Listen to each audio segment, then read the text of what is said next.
Thank Thank you you. very much indeed for inviting me on. Thank you No very problem. much indeed for putting up with my technological faux pas as I've gone through, but here we are.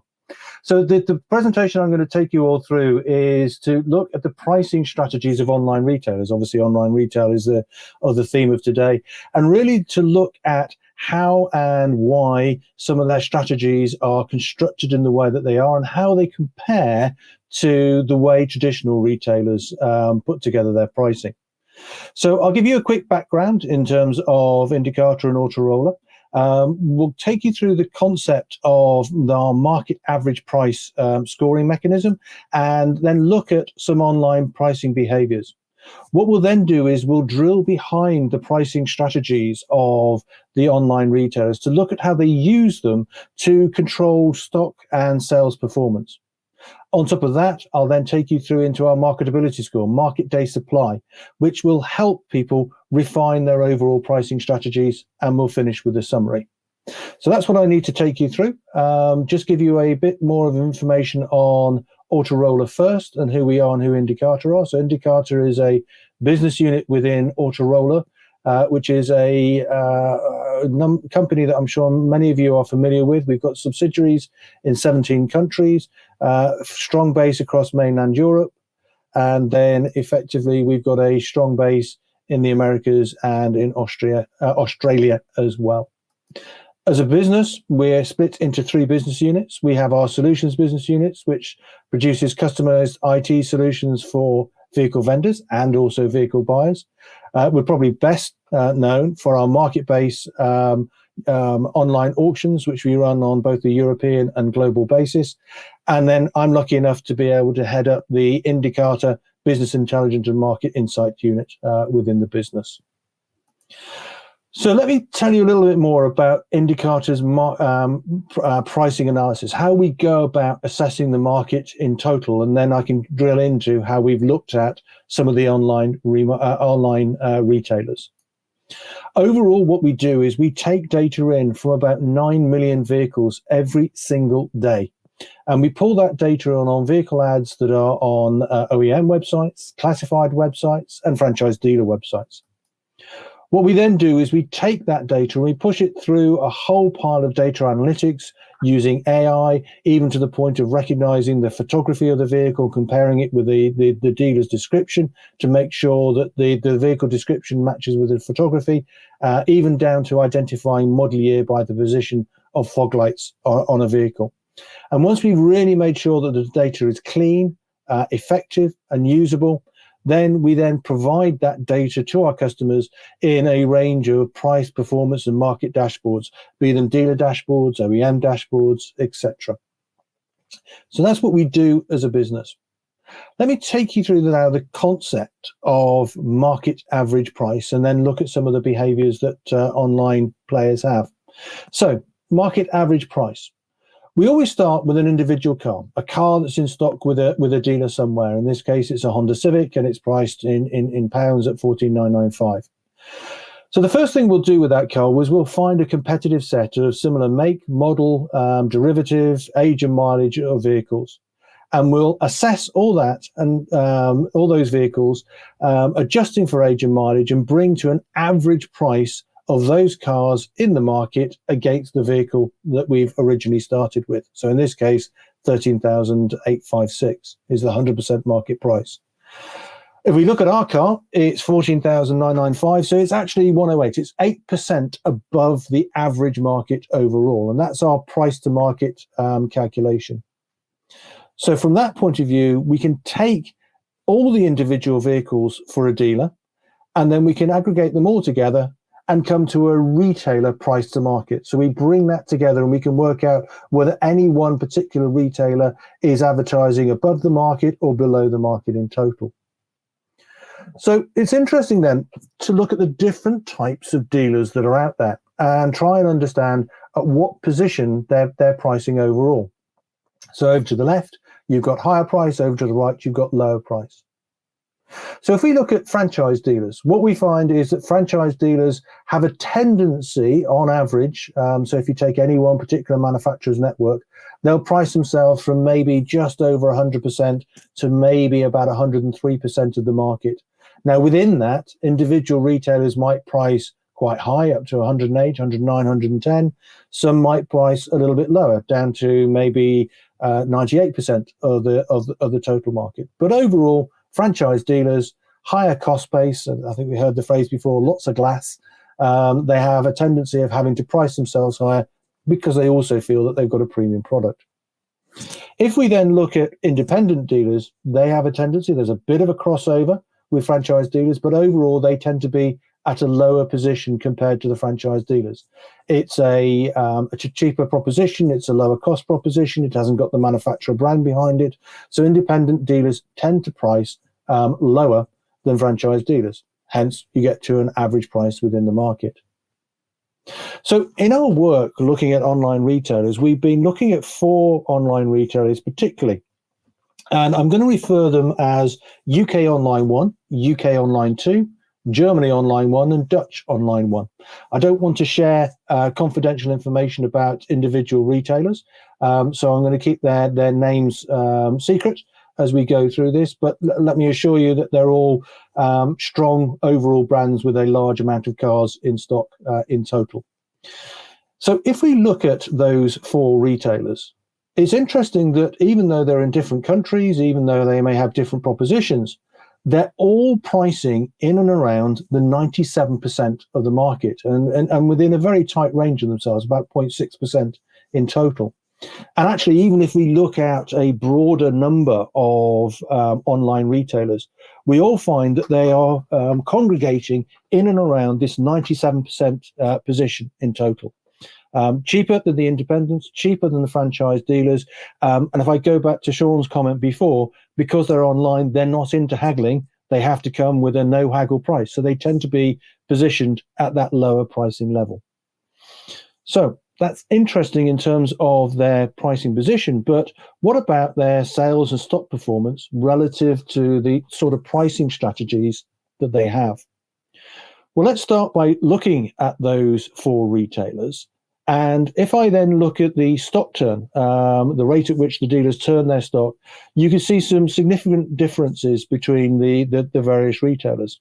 And I think the interesting thing is each market has its own natural stock turn. So what we'll then do is we'll compare with the country stock turn, the dealer's stock turn, and what we get to is a position where we can see that the bottom 3 are actually all much of a muchness in their level of stock turn. They're all running at about 30% above the national average position in terms of their stock turn. They're pricing lower, and therefore they're trying to be more efficient in terms of turning vehicles over quite quickly. UK Online 1 is the standout. They haven't quite got their stock turn to the position that the other online retailers have. The other thing that tends to come from having lower stock turn is you have aging problems. And so if we look at the stock that these online retailers have got, which is over 90 days old, and that's what we classify as an aging vehicle from the Indicata side, you can see again that the UK Online 1 is clearly positioned with far more aging stock than the others, which ranges from 9% aging stock down to 4.6% aging stock. So why is that? What is the thing that is causing the difference in performance, even though these retailers are pricing themselves at about the same level? In fact, UK Online 1 is actually the second cheapest overall. Well, we look at 2 things and 2 key principles within Indicata that define how a dealer's stock will perform. One is how you use dynamic pricing to maximize profit and stock turn.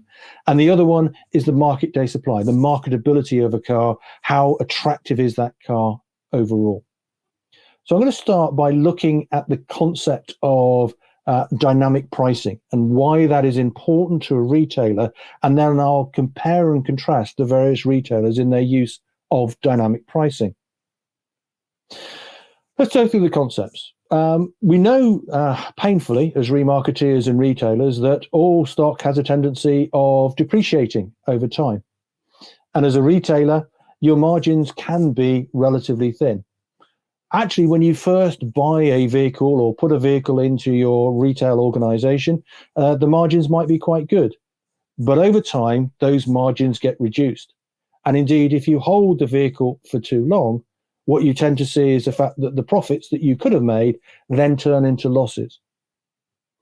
Now, if we take a dealer that we've worked with and we looked at some real life profitability of cars that they've sold over a 1 year period, actually, if we look at the profits that the dealer makes when they sell the cars after the first 30 days, or indeed sell the cars after the first 60 days, the profits that the dealer makes are quite good.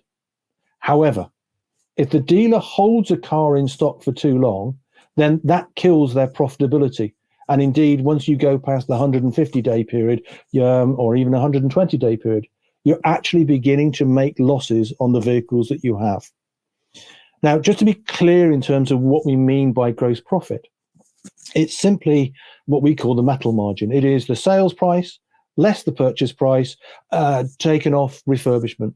We're not making the profitability of aging cars look any worse because we're adding in nominal interest rates, marketing costs, valeting costs. This is just purely the profit on the car.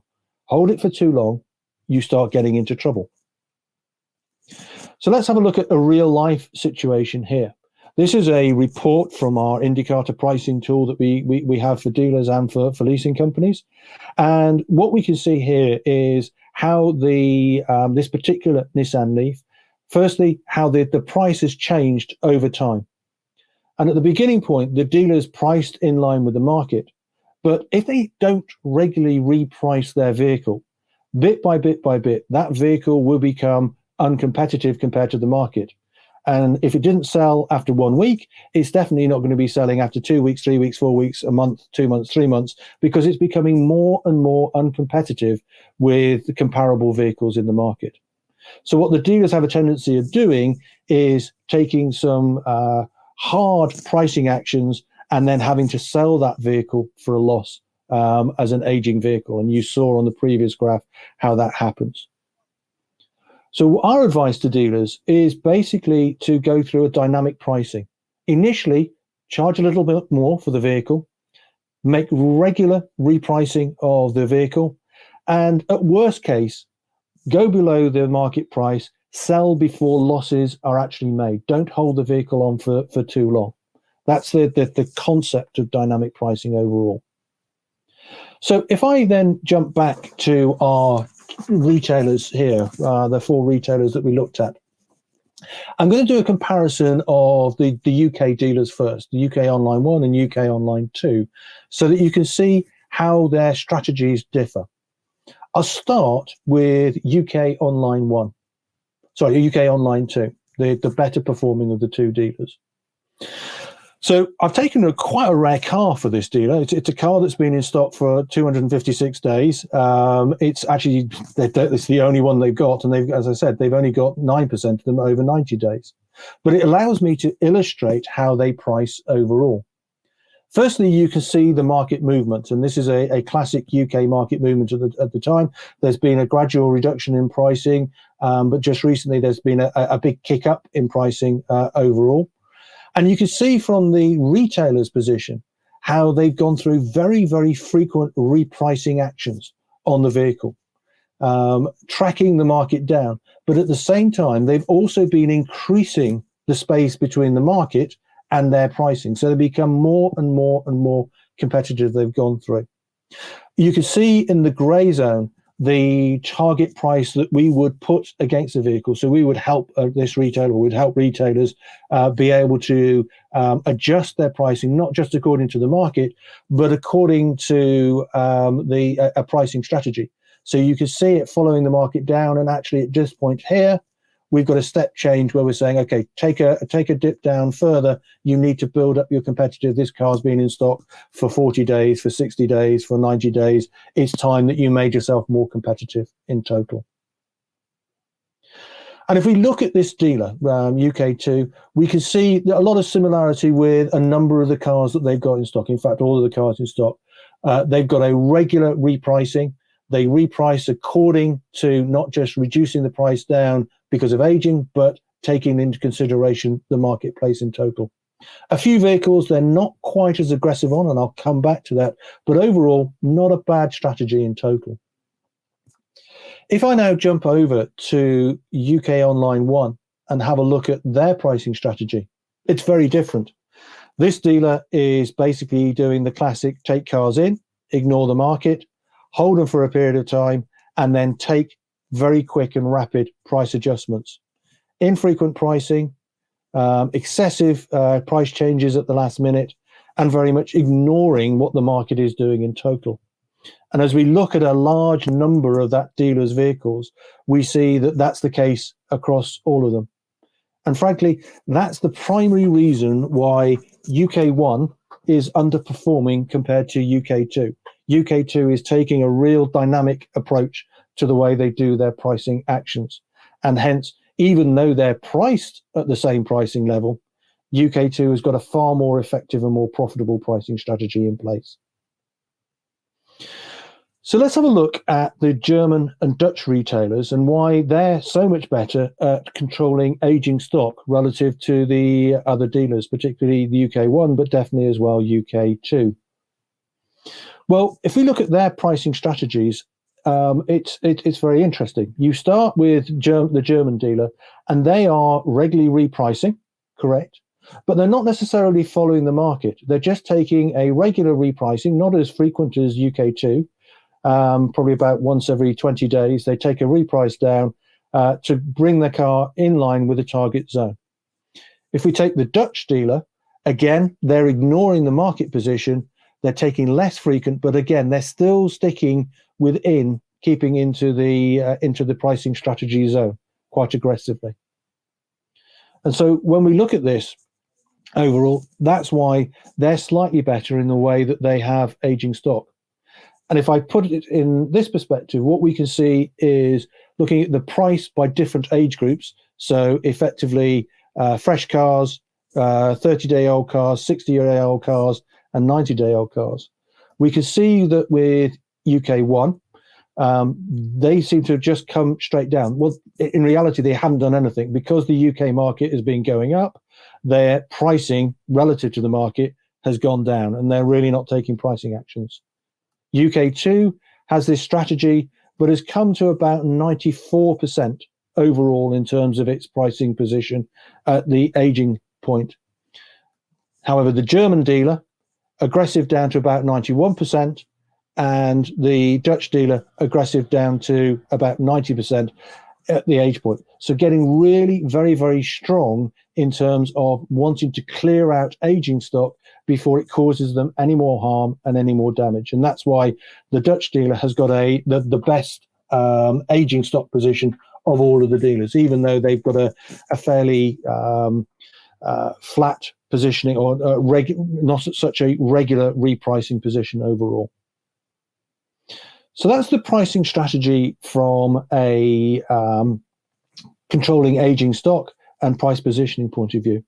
But what we'd like to overlay now is this concept of market day supply and looking at the marketability of the vehicles in total.